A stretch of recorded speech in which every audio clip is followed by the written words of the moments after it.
Hello everyone and welcome to this video on Dynamic Host Configuration Protocol or DHCP. In this video, we will explore how DHCP automates the process of assigning IP addresses in computer networks, making network management simpler, faster, and error-free. We will also understand its working principles, message exchange process, advantages, and its real-world applications in modern networking environments. Let us begin with a simple question. When your laptop connects to Wi-Fi, have you ever wondered how it automatically gets an IP address? That is the work of DHCP. DHCP is a network management protocol that operates within the TCP/IP suite.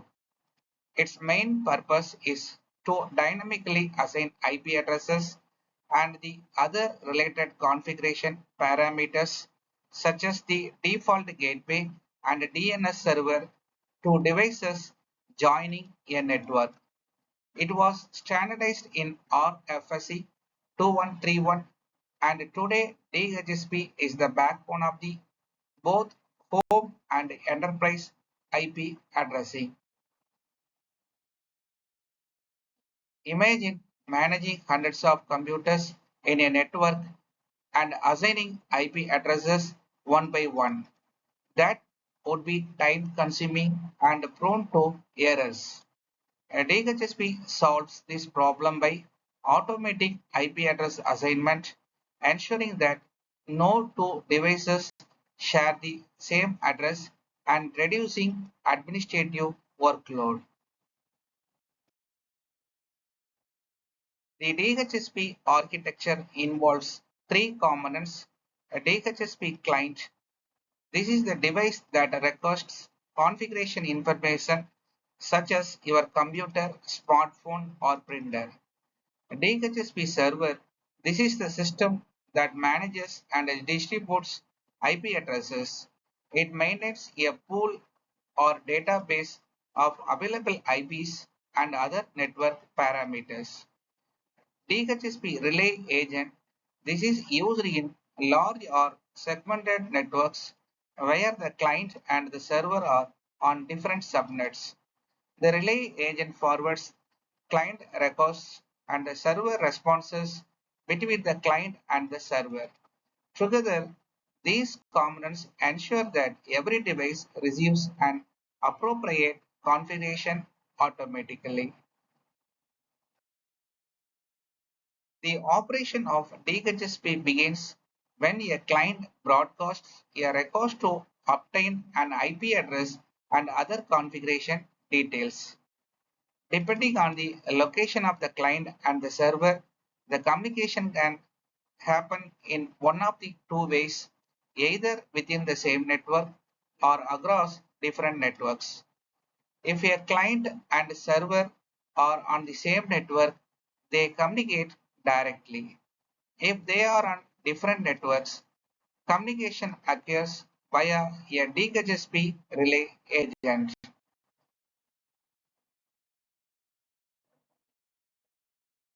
When both the DHCP client and the server are on the same network, the communication takes place directly.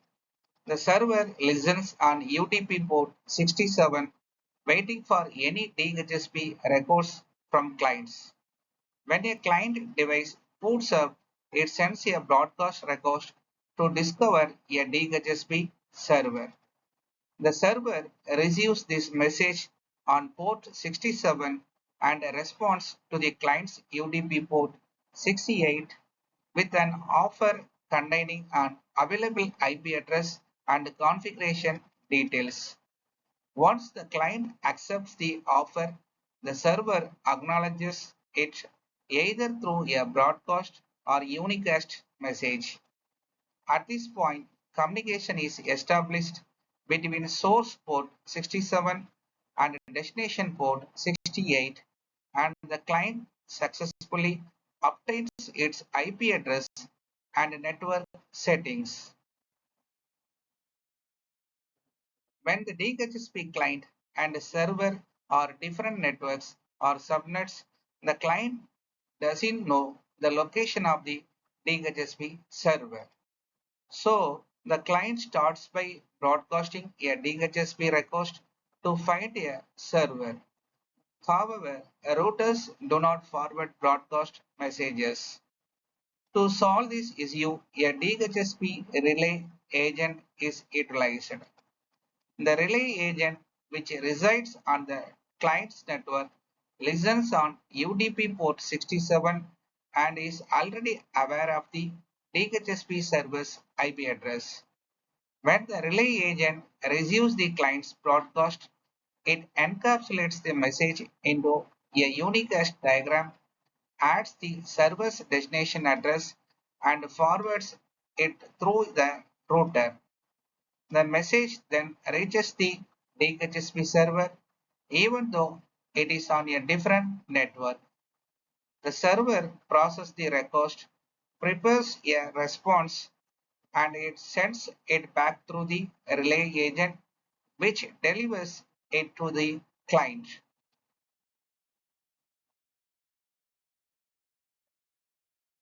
DHCP uses the user data protocol for communication between the client and the server. Two well-known UDP port numbers are used in this process.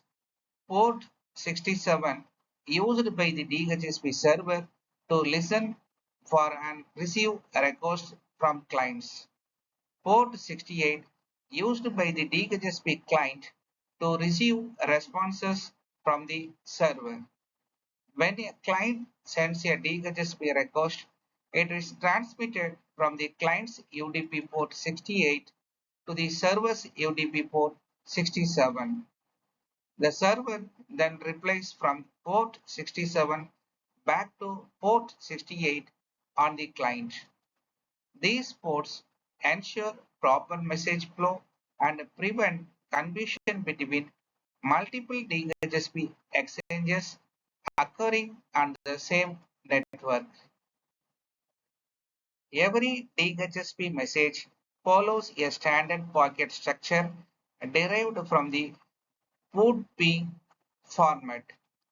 This format allows DHCP to carry essential information between the client and the server for IP configuration.